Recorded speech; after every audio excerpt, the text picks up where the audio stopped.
안녕하십니까, 구독자 여러분. 오늘도 또 말씀 앞에서 만나서 반갑습니다. 소돔 고모라가 멸망한 사실에 대한 이야기를 좀 들어보려고 합니다. 소돔의 죄악에 대해서 하나님께서 참을 수 없는 지경에 이르렀습니다. 그래서 어떤 조치를 취할 수밖에 없는 시점에 이르렀단 말이죠. 우리가 창세기 19장 1절부터 5절까지 날이 저물 때에 그 두 천사가, 왜냐하면 18장에 아브라함에게 나타났던 천사거든요. 소돔에 이르니 마침 롯이 성문에 앉았다가 그들을 보고 일어나 영접하고 땅에 엎드려 절하여 가로되, 내 주여, 돌이켜 종의 집으로 들어와 발을 씻고 주무시고 일찍이 일어나 갈 길을 가소서. 그들이 가로되, 아니라 우리가 거리에서 경야하리라, 밤을 보내리라. 롯이 간청하며 그제야 돌이켜서 그 집으로 들어오는지라. 롯이 그들을 위하여 식탁을 베풀고 무교병을 구우니 누룩 넣지 아니한 그들이 먹으니라.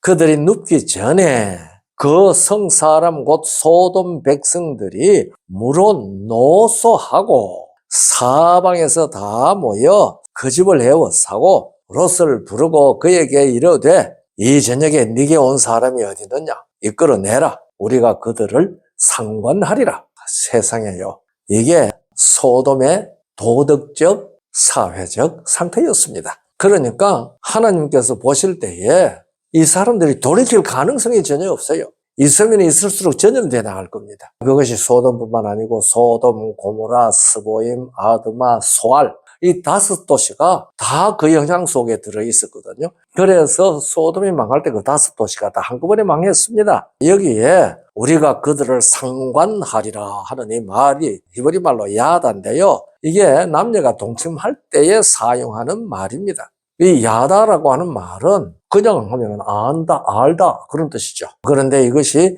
남녀 사이에 서로가 알다라고 얘기할 때는 이게 동침했다는 뜻이 됩니다.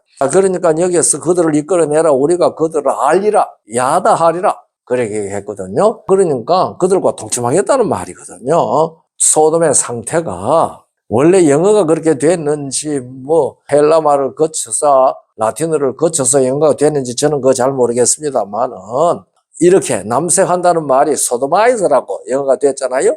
남색은 소돔이라고 합니다. 이게 소돔과 같다는 뜻이죠. 소돔은요, 이렇게 단어가 되어서 사람들에게 경계하는 말로 남았습니다. 그만큼 이 소돔은 정말 고약한 도시였습니다.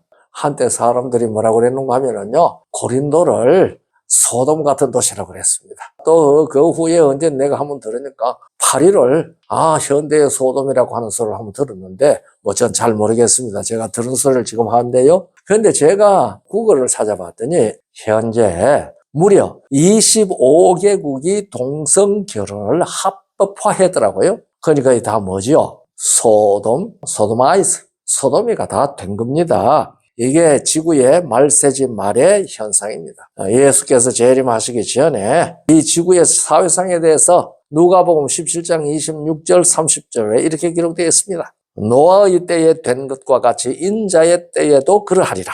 28절, 롯의 때와 같으리니 롯이 소돔에서 나가던 날에 하늘로서 불과 유황이 비오듯 하여 저희를 멸하였느니라.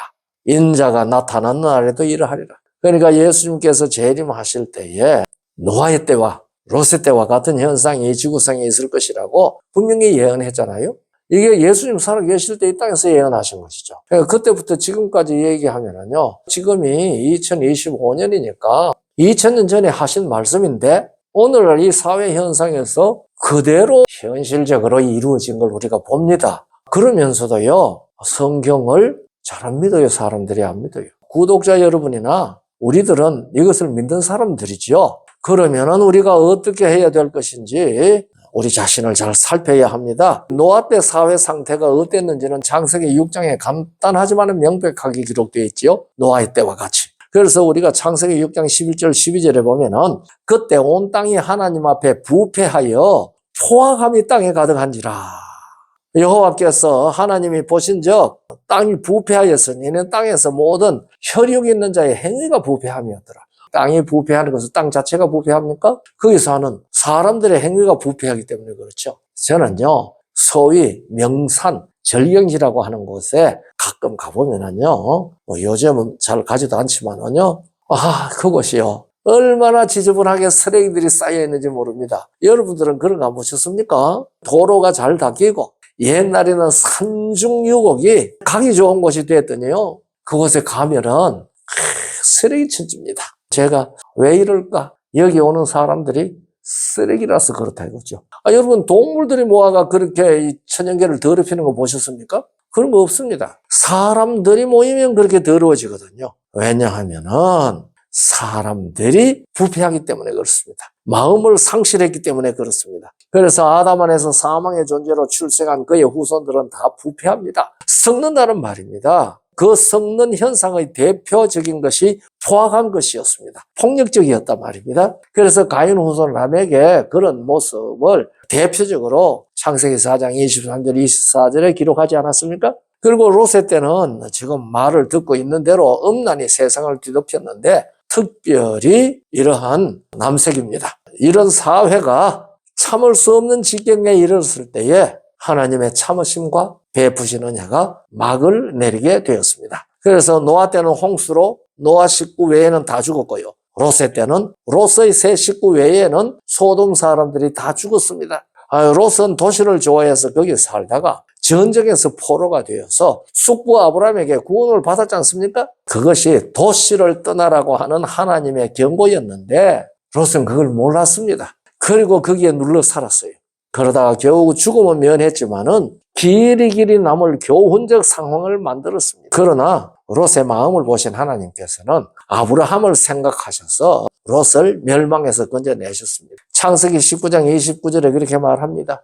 하나님이 들의 성들을 멸하실 때, 곧 롯의 그 하는 성을 엎으실 때 아브라함을 생각하사 롯을 그 엎으시는 중에서 내어보내셨더라. 이 롯의 식구들은 천사들에게 어떤 일이 있어도 결단코 뒤돌아보지 말라는 지시를 받았죠. 산으로 도망하라고 지시했는데 롯은 딴청을 부렸습니다. 아이고 거기까지 너무 멀리 가서요. 나 두려워 못 가겠습니다.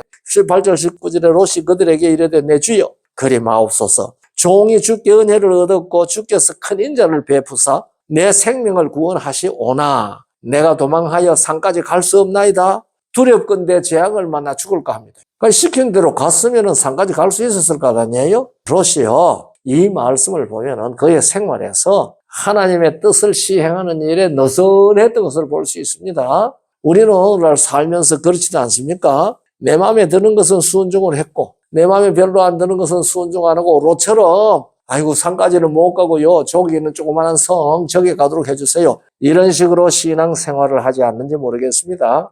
롯은 아브라함이요. 갈대아 우르를 떠날 때 갈 바를 알지 못해서나 하나님의 말씀대로 떠난 사실을 받고 동행했습니다. 그런데 눈앞에 공포에 압도되어 가지고 이렇게 말했거든요. 우리도 장담 못합니다. 베드로도 그랬잖아요. 내가 주를 위하여 죽을지언정 절대 부인하지 않는다고 그랬는데 3번이나 부인했잖아요. 왜냐하면 공포가 압도하면 그 전에 공포가 없을 때 정신이 어딘지 모르게 달아나고 없습니다. 우리는 그렇지 않다고 말할 수가 없죠. 그래서 하나님께서는 예수님께서는 이러한 사정을 보시면서 역사의 종말에 노아 때 같고 롯의 때와 같을 때에 우리는 노아처럼 방주에 들어가야 하고 롯처럼 하나님께서 도망가라고 하는 그곳까지 도망갈 줄 알아야 합니다. 그런데 내 식구가 지금 산을 향하여 뛰어갑니다. 롯이 제일 앞에 섰겠죠. 그 뒤로 두 딸이 따라가고 마지막에 롯의 처가 따라갔을 것 같아요. 그런데 롯은 뒤돌아보지 말라고 했으니까 따라오는지 안 따라오는지 모르잖아요. 귀로 아마 발자국 소리에 예민하게 귀를 기울이고 있었을 것입니다. 그러다가 중간중간에 롯이 그렇게 소리 안 치겠습니까? 뒤돌아보지 마. 뒤돌아보지 마. 그렇게 소리 안 치겠어요? 그런데 이 롯의 처가 말입니다. 뒤에 따라오면서 점점 쳐집니다. 뒤로 머리가 돌아갈 때 롯이 뒤돌아보지 마 하는 소리에 다시 앞으로 머리가 돌아오고 하다가 거리가 좀 멀어졌겠죠. 그러다가 롯의 소리가 안 들릴 때 그만 뒤로 돌아봤습니다. 그래서 소금 기둥이 되어서 오늘날 우리에게 하나님의 말씀대로 순종하지 않은 결과가 어떤지를 교훈으로 보여주고 있는 물대죠. 지금도 사해 근방에 가면은 롯의 처가 소돔 기둥이 된 그 모습이 있는 것 같은 형상이 있나 봐요. 사람들이 그런 소리를 하더라고요. 구독자 여러분들, 우리가 철저하게 순종합시다. 내 마음에 맞은 것은 따르고 그렇지 않은 것은 안 따르는 그러한 사람들이 신앙이 되지 않도록 우리에게 성령께서 주장하시기를 바랍니다. 롯의 철을 생각하라. 베드로는 그랬을지라도 회개했을 때 받아주시고 사도로 봉사하게 하셨잖아요. 이게 하나님이 하나님을 따라 굴복하는 모든 사람에게 베푸시는 자비와 은혜입니다. 감사합니다.